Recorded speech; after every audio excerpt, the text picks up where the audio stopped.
When you travel the world for a year, you see and experience so much, and we want to share our daily travels with you. Unfortunately, a hard drive failure means we have to tell the middle a little bit differently. So, welcome to Storytime with the Happy Hoppies in this edition of The Lost Episodes. I look like I'm in prison. So today we explore a lot of Dubai, but we started the day in Abu Dhabi, and so we had to get our way up to Dubai. But there was something going on with the buses that morning. What happened was they all of a sudden had all these people like leaving and going a different direction and going outside of the bus terminal. We're like, what's going on? And so thankfully other people that we were talking with in line spoke English and told us that they were basically putting us all on these vans to go up. So we went around out there, got in line for a van. But it wasn't really a line. It was just like a mad dash, like get in the van and then you had to pay your driver directly. So thankfully we had enough currency with us to be able to do that. And part of the reason it was a mad dash too is because a lot of these people are commuting in between these cities for work, and so they gotta get up there on time for work. Yeah, and we were with two ladies that were close to my age, and it was fun talking with them. They currently live in Abu Dhabi, but then they were going up to Dubai for a conference. And they spoke amazing English, and so we really got to connect with them. It was super funny because you were telling them, they're like, oh, well, how long did you have here? And we told them that we were in Abu Dhabi for 3 days. And they're like, that's it? What'd you see? And we told them, they're like, but you didn't see Ferrari World? You didn't see this? And we're like, no. And then we were telling them for Dubai, they're like, well, how long are you gonna be there? Because that's even a bigger city. And we're like, oh, just a day and a half. And they're like, oh, that's not enough time. And they were saying, well, you must do a Jeep desert safari tour. You're going to do that, right? And we're like, honestly, like, I don't think we're gonna have time. But I'm really glad that we did meet up with them because they did tell us about the global village. And that was something that we hadn't heard about before. When they were explaining it to us and everything it was, we're like, wow, that sounds incredible. And so I'm so thankful to them because later that evening, we do go to the global village. I'm gonna make actually a separate video about that because that was so in-depth, but that is amazing. Like, definitely if you're going to Dubai, make sure to check out my video on that because that was probably our favorite thing in Dubai, if not even like one of the top 5 like favorite like experiences that we had while we were traveling. For sure. So on the way out, when we were riding in that van, we got to see that little disc building that we had gone to the night before and didn't look like much.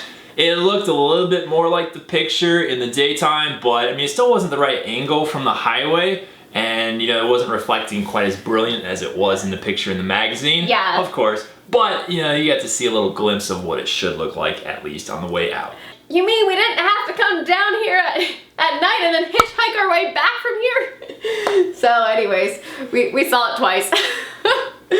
Yeah, so then we get up to Dubai and get dropped off at like the main bus terminal where they're dropping everybody at. I think there was actually a couple different stops. They asked people where you wanted to go and you had a couple choices. Oh, right. But it was and the girls helped us too because we told them, okay, you know, this is where our hotel is. We want to get somewhere around this area. And they told us, oh, then you definitely want this, which was good because we had been thinking to go to a different stop, but they knew the public transportation better and then told us where to go. So super nice. Talk to locals, especially if you can find people that speak your language. That's amazing. And they really helped us out. So I'm really glad that we ended up taking the small van ride because on a big bus, you don't really talk to people. So we got dropped off at this bus station or stop, wherever we got dropped off, and hopped on the metro. And the metro, it was like an above ground train that we got to ride on and we got to see a lot of the downtown like buildings while we were riding along. Of course, Lisa's like, oh, so that means we don't have to walk around and take pictures, right? No, we still did. Maybe, probably not as much though, really.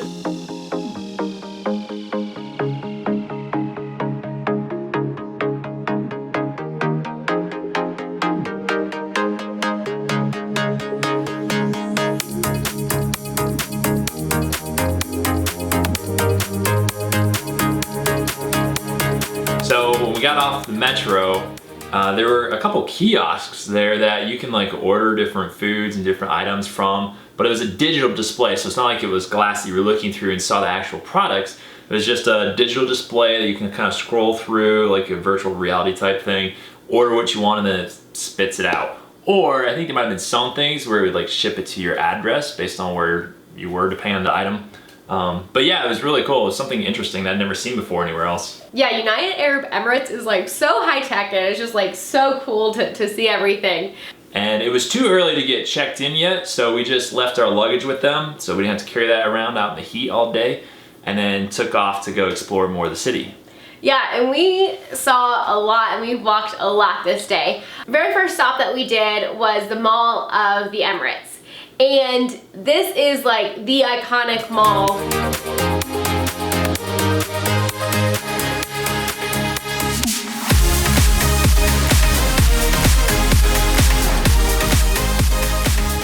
Gorgeous Christmas decorations, because this is just the day after Christmas.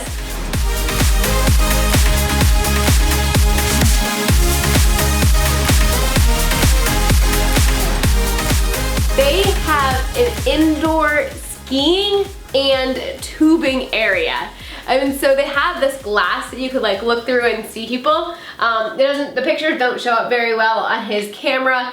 It showed up a lot better in my video, but I don't have it. Pretty cool that, you know, they can live in a desert and then go and ski. And we did think about skiing there, but we were like, well, we have our Colorado mountains we can go back to ski. And so we're just like, we don't have a lot of time.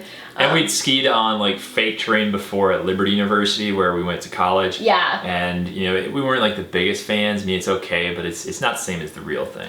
Right, yeah. So then we went from that mall down to the sailboat building, which is called Burj Al Arab Jumeirah.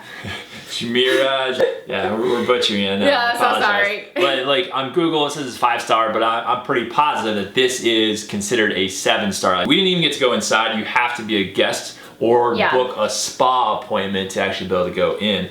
And you know, we didn't book that, so. So we were trying to get a picture from the outside. When you go right up to the entrance, you know, there's like fencing and blockades and stuff. So you couldn't get a good picture. It's not like the best. So I was looking on Google Maps and I was like, it looks like if we walk down over here to this other area, like resort complex, we might be able to get a view. So we walked down there and discovered a really cool upscale resort complex that has shops. Yeah, that one is called Madinat Jumeirah? However you say it. Anyways, and yeah, it was amazing. Like, usually when Peter goes on his little tangents to try and get a picture of a specific building, I'm just kind of done with it, but this one was a good detour.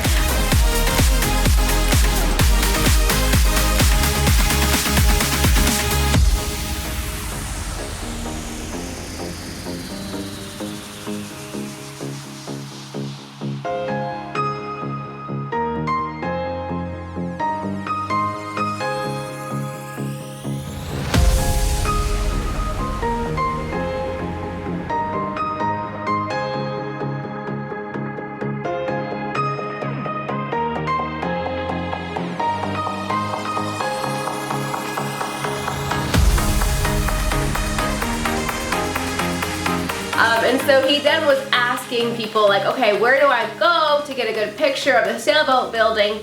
And we found, someone told us Costa Coffee, and on the second floor of the Costa Coffee shop there, amazing picture of the sailboat building.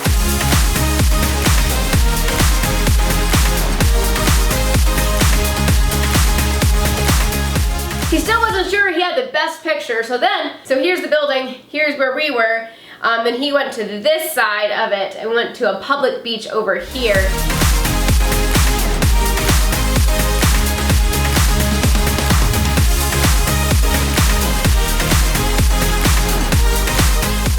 Then we were done snapping a few photos on the beach, which Lisa likes to touch the water, you know, and get her toes in the sand too. So I was like, hey, this is a win-win. You get to have your beach experience, feel the water if you want.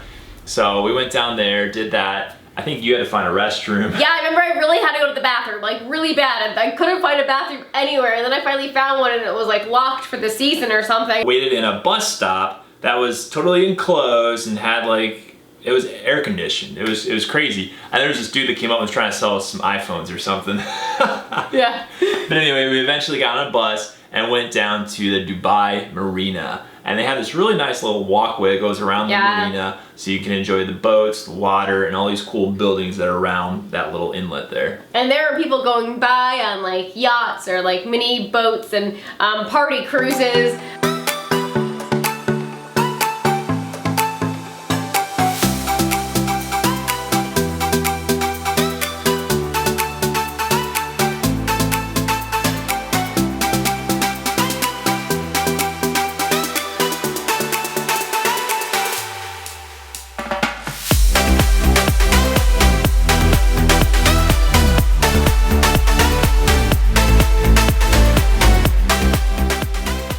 Beautiful day. Like, we were so thankful that we were there in December when it isn't as hot as it normally is. It was still about 90 degrees Fahrenheit, but in the summer it gets up to about 120 degrees Fahrenheit on average. Because I was thinking, oh, desert, this is dry heat, but because you are on the water, it actually isn't dry heat. There is still humidity, and so it just is super hot. Now in Abu Dhabi, I definitely felt like it was a lot more conservative there. I would have been very uncomfortable walking out in shorts in Abu Dhabi, but in Dubai, it is a little bit more, I don't know how you want to say it, modern, and so like I didn't wear shorts when I was there. I still wore pants.